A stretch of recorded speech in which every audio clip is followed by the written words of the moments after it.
There, let's say the only amount of money that you usually manage to get each and every day is 500 Kenyan shillings, simply because maybe let's say you are employed somewhere that usually shows up early in the morning, you show up at the evening back at your home and you only have 500 Kenyan shillings. That's okay. Guess why? Because I've actually made it easier for you on how you can actually manage your money, put it in aside and grow yourself and get yourself and elevate yourself from where you are. Let me tell you one secret. Small is better, is far much better compared to you getting nothing. And guess what? I've actually given you a very nice budget outline of what you're supposed to do so that you can grow yourself to the next level. And all what you need to do, nothing. Just sit back, relax, watch this video to the end, hit that like button. And by the way, before I do that, let me just remind you for the sake. I usually post a video each and every day talking about how to invest, how to make money, be it either online and other conventional way. So if you don't want to miss any of my good videos, do this. Doesn't cost you anything. It is free of charge. Down below there on your right, there is a small button written subscribe. It is in black. Hit that magical button, turn that notification bell, and by only doing that, a whole YouTube will notify you whenever I upload a new good video. So all right, so let's get into the business now. All right, fine. So one thing, before I even tell you anything, you're supposed to understand one thing. Life is composed of different things, and I've actually made it in simple terms, like using terminologies like basket A, B, and options and all those kind of things. All right. So let's first of all exhaust the very first basket, that is the basket A, and these are the daily things that you need to have for you to survive. Obviously, I know you need to have your house. I know you need to have your food, and also I know you need to have your transportation, because obviously probably you're not working from your home, right? So you need to transit from one point to the other. Now, in that basket A, this is where like large chunk of our money usually goes. And there is no harm with that. How do you manage ourselves? Let's say transport, you set aside 100 bob to and fro from whatever place that you're going to work and actually get that income. Now, the other thing that you need on top of that is food. You need to eat, all right? You need to set aside at least 200 out of your income. I fully understand right now as we speak, a lot of things as far as the food items are concerned, they have skyrocketed in price. But guess what? There's always that sneak preview, or rather there's that way that you can actually minimize on where you're putting your money so that at least you can grow yourself to the next level. Remember one thing, I always say creating wealth requires discipline, consistency, and sacrifice, right? The other one is about rent. Obviously, you must be living somewhere. And by the way, there's something that I'm not expecting you to be doing in this particular age. I'm not expecting you to be living in an outrageous place. I'm expecting you to appreciate the fact that where you are, it is not allowing you to actually go out there and look for the place that you want or love or do all those kind of things. I always tell people, pick that what you have before you get that what you want or love or aspire to have, all right? And that's how you progressively grow yourself. Because one thing, if you try to punch above your weight, you're going to get yourself in a situation whereby you're saving zero. And if you're saving zero in such a case scenario, getting yourself out of that cocoon that you are in, or that ditch that you're already in, it can actually be very, very hard. All right. So you've said 100, you set it aside. This is like 3,000 at the end of the month. All right. So you can just take it out. If you maybe you realize that it's no house worth 3,000, maybe you can think of maybe 3,500, a single room somewhere, then you can be able to get above that. But I'm not expecting you to reach 4,000. Honestly speaking, if you reach 4,000, you're going to get yourself into problems and troubles. All right.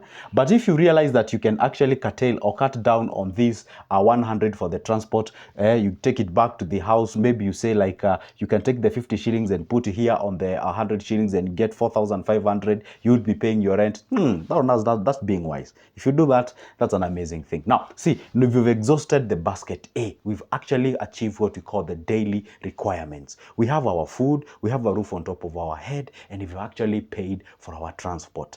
That is it, okay? And when we actually achieve that, from the very first step, you realize that you've actually achieved the very basic things of a human being, all right? Now, we go to the basket B. Now, on this basket B, we are actually looking forward onto what we can actually manage to salvage. To salvage here is what commonly people call it savings, because we honestly need to have something extra for us to invest it, to grow it, to scale that one down, so that at least we can be able to create money out of that specific thing. Now, what do you need to do here?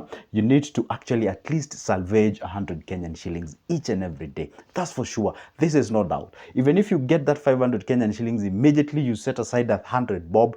Okay, and then you can put into a lock savings, you can put it into a money market fund, of which opening an account is actually free. And there is a money market fund that actually allows a deposit of less of just 100 bob. Okay, so you can actually check. I did put that video here. You can check on my previous videos and you can actually see there is a money market fund which can actually assist you into saving this amount of money at the end of the day. Now, do you know how much this stands to be in a month? This stands to be a 3,000 in a month. All right, the other thing is that it stands to be 12,000 in a 4 months period. Now, guess what? Now, with this 12,000 in 4 months, obviously you're not rich already, you're not wealthy, probably you're not even able to cater for the basic needs fully like the way you would love them to be.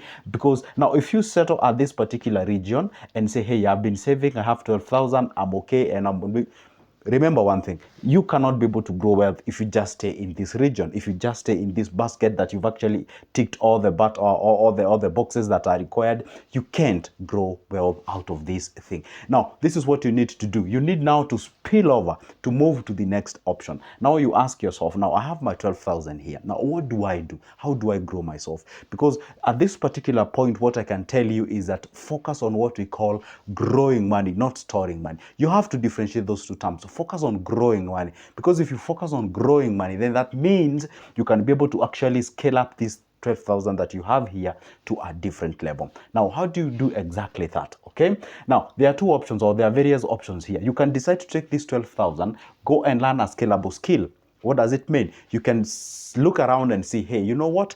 I do not have any skill because probably I never completed schools or something of sort. And if I did, what I studied actually cannot be able to scale it down and make money out of it. Let's say maybe you did economic and statistics.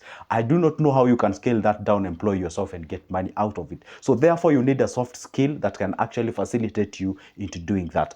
For example, number one, you can do what we call the pastry. You can go there and learn something like pastry. You can bake a very nice cakes, do some toppings and all those kind of things. Number one, you can either employ yourself by doing the simple pastry services out there, or you can actually get employed, offer those services, and probably your scale or your wage will actually skyrocket away above 500 to something better as you move to the next level. The other thing that you can be able actually to learn with this amount of money is that you can learn shaving. All right, and you see, probably you can make more money compared to the 500 that you're making right now. You can do learn that about thing. You can learn about beauty. If you're a lady, if you're out there, you can learn how to do the nails, the polishing, the manicure, the pedicure, the plating of hair, and all those kind of things. Probably you're gonna scale down. You see, always what I tell people is that if you become more valuable, you get to earn more money. People are willing to pay you more money. And I always give a very simple example. Take an example in a given office. There is certain person who usually washes,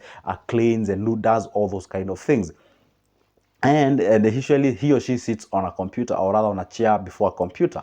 And there is a person who, rather, what am I saying? There is somebody, there is a janitor who does the cleaning, the washing, and all those kind of things. And there is an accountant who is that given office. Accountant is actually paid more compared to the janitor. You know why? Because the market perceives that the janitor can be replaced at any moment, but the attendant or that accountant and what have you, their value are actually perceived to be more. Probably the reason why you are being paid this amount of money, you're offering the skills that actually probably most of the people can actually offer that skill. That's why you tend to find that your wage is quite low, because there is a lot of people out there who can do that thing that you're doing. So, but once you get a skill that is actually rare, it's not with many people, that it means that you're actually growing yourself to be more valuable, and actually you can improve your income. That's the reality. All right. So the other thing you can actually do is to put this money in a circle. But this is the trick. If you want to put this money in a circle, I would advise you not to do so at an individual level. If you're alone, go gather some guys whom you know that very well, within them or within you guys, you actually earn within this range of amount of money. Because there is one thing, frustration, that I usually get when people enroll in circles as an individual. Once you do so, then you actually get into a circle with an aim of savings in a period of time, that you get a loan. But when it comes to you being processed alone, becomes a bit of an uphill task. Why? Because they require you to produce or to front 4 guarantors to guarantee you to get that amount of money that you're looking for. Now, this can actually be a frustration, because if you do not have anybody whom you know from that circle, you actually been doing your remittances behind the camera and all those kind of things, then it becomes like sort of a frustration. And I always tell people, if you earn this amount of money, just pick individuals whom you know they're serious, they're focused, and then you can be able to channel your money to this. Then you can be able to guarantee each other, and you can be able to progress to the next level. The other thing that that you can actually do is that you can be able to go ahead and do something like, the Chips Muitu businesses out there. You can decide to actually get some fruits and you can actually be selling. Let's say wherever you're employed, you can look for opportunities there where you can be able to resell those products. Or let's say you're married and you're earning this amount of money, you have your 12,000, you can talk with your partner and get to see what you can start the sideline, so that at least you can bring your income, the normal 500, she can as well bring, or he can as well bring something extra on top of the 12,000. So the point is this: at this particular level of income, don't play really safe. Reality is this, that actually focus on way of growing your money. Because honestly, if you were to channel this money into the circles, channel this money into money market fund, it's gonna take you a lot of time for you to actually grow money. What I can tell you is this: focus on growing yourself, focus on what we call the businesses, so that at least they do have high risk, I agree, but as well they have what we call high returns in the same process. That is how you grow yourself. Maybe if you can just be able to echo exactly what I've just said, to recap, brother, is that fill the basket A, the normal things. Fill the basket B, the about the salvaging, and also we call that is called as savings. And then the option C now is where now you put this money on the go, so that at least you can learn something, you can do something, and actually increase your income. And that is the only way we grow ourselves. It's the only way that we actually do something that can actually be able to actually give us a hope in the future that you're heading on the right directions. Anyway, you know what, guys? That marks the end of my video, but that doesn't mean it is the end of me posting. So all what you need to do, make sure that you subscribe so that you don't miss the next of my future video. And you can as well pick my number on the description of that specific video. Give me a call. By the way, I do have books about shares, circles, money market fund, all those kind of things. You can actually pick that booklet for only 220, or rather 280. So shares one is the 220, the other ones are for 280 Kenyan shillings. So grab that number, give me a call, and you can get started. For now, it's a goodbye and see you there.